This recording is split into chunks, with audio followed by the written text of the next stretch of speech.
Good morning friends. আজ বানিয়েছিলাম mix veg white গ্রেভিতে।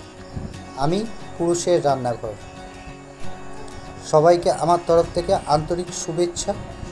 Mix veg বানানোর জন্য যেসব সবজিগুলো প্রয়োজন: ফুলকপি, আলু, বিনস, গাজর, ক্যাপসিকাম, মটরশুঁটি, পনির, এইসব সবজিগুলো যা যা আমাদের হাতের কাছে আছে তাই দিয়ে বানিয়ে নেওয়া যায় খুব পছন্দের মিক্স ভেজ।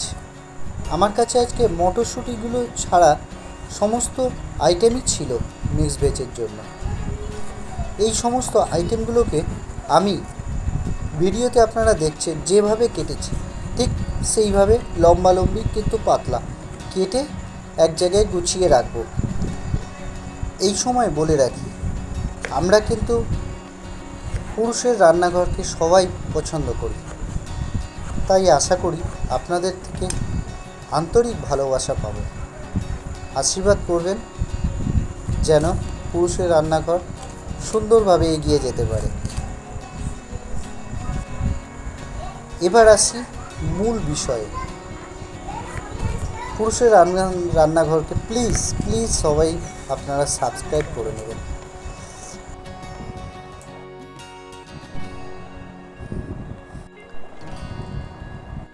মিক্স ভেজের জন্য আইটেমগুলো কি, ঠিক এই রকম সুন্দরভাবে লম্বালম্বি কেটে ভাজার জন্য এক জায়গায় তুলে নেব।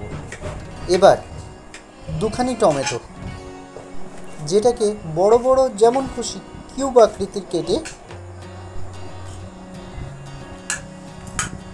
একটি পাত্রে নিলাম এবং মিক্সারে ঢেলে সেটাকে আমরা পেস্ট বানিয়ে নেব।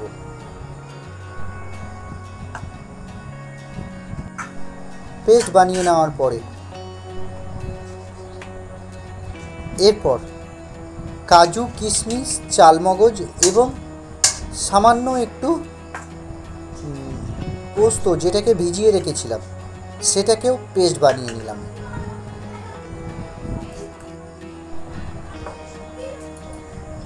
এবার মিক্স ভেজে দেওয়ার জন্য সামান্য দই, যেটাকে আমরা সুন্দর করে ফাটিয়ে রেখে দেব। আমার বাটা মশলাগুলো মোটামুটি রেডি হয়ে গেছে।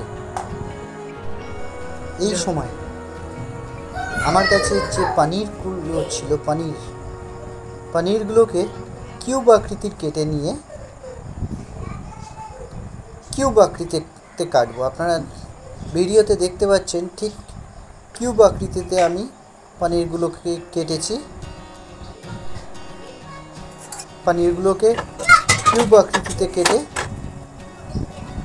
গ্যাসে একটা প্যান বসালাম এবং প্যান ঠিকঠাক গরম হওয়ার পরে তাতে সাদা তেল দেবো। প্রথমেই আলুটা ভেজে নেব। আলুগুলো মুচমুচে করে সুন্দর করে ভেজে সামান্য নুন দিয়ে আলুগুলো ভেজে নিতে হবে। ঢাকা চাপা দিয়ে আলু ভেজে নিলাম। এবার মিনিট দুয়েক আলু ভেজে নেওয়ার পর যখন দেখব আলুগুলো বেশ লালচে কালারের হয়ে গেছে, সেই মুহূর্তে আলুগুলোকে আমরা ফ্রাই প্যান থেকে তুলে নেব। এই ঠিক দেখছেন ভিডিওতে যেরকম। এবার পনিরগুলোকে আমরা ভেজে নেব। পনিরগুলো ভেজে একটু লালচে করে ভেজে আর একটা পাত্রে তুলে নেওয়া হলো। তারপরে যে ফুলকপিগুলো কেটেছিলাম লম্বালম্বি, সামান্য নুন সহযোগে ফুলকপিগুলো ভেজে তুলে নেওয়া হলো। এবারে প্রথমেই আমরা দেবো বিনসটাকে, যেটা সিদ্ধ হতে একটু বেশি সময় লাগে। বিনসটাকে প্রথমে ভাজাভাজি করব। মিনিট দুই বিনসটাকে ভেজে ঢাকা চাপা দিয়ে ভাজতে হবে। যখন দেখব বিনসগুলো রস ছাড়া শুরু করে দিয়েছে, বুঝবো বিনস মোটামুটি ভাজা হয়ে এসছে। তখন তার ভিতরে আমরা গাজরগুলো লম্বালম্বি কেটে রেখেছিলাম গাজরগুলো দিয়ে দেবো। গাজরগুলো দিয়ে আবার ঢাকা চাপা দিয়ে খানিকক্ষণ ভাজলেই দেখব গাজর এবং বিনসের একটা দুর্দান্ত কমলা আর গ্রিন কালার এসে যাবে। ওই কালার এসে গেলেই আমরা তখন আমার কাছে যা ক্যাপসিকাম ছিল, আমি ওই ক্যাপসিকামগুলোকে আবার ভাজার জন্য সামান্য তেলেই কিন্তু ভাজতে থাকবো। এবার ভাজা হয়ে গেছে যখন দেখব, ক্যাপসিকাম, গাজর, বিনস সব তুলে নিলাম।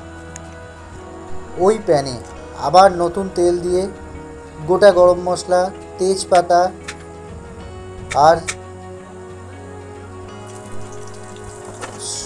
সামান্য কয়েকটা কাঁচা লঙ্কা দিয়ে একটু ফ্রাই প্যানটায় দিলাম।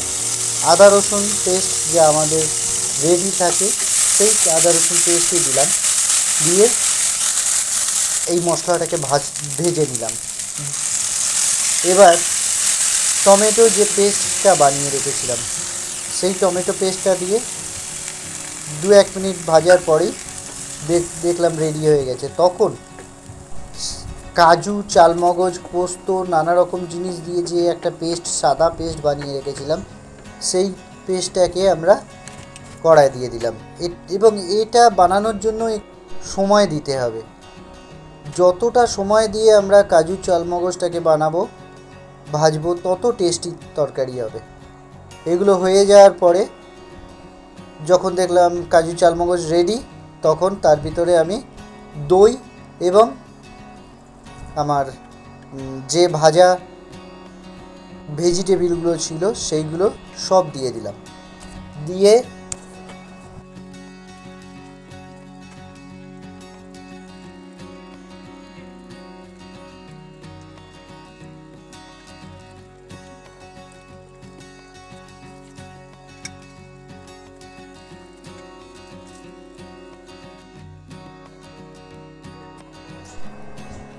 তরকারি আমার কমপ্লিট। সার্ভিং বলে ঢেলে আমি রুটি বা ভাত দুটোর সঙ্গেই খুব ভালো লাগবে।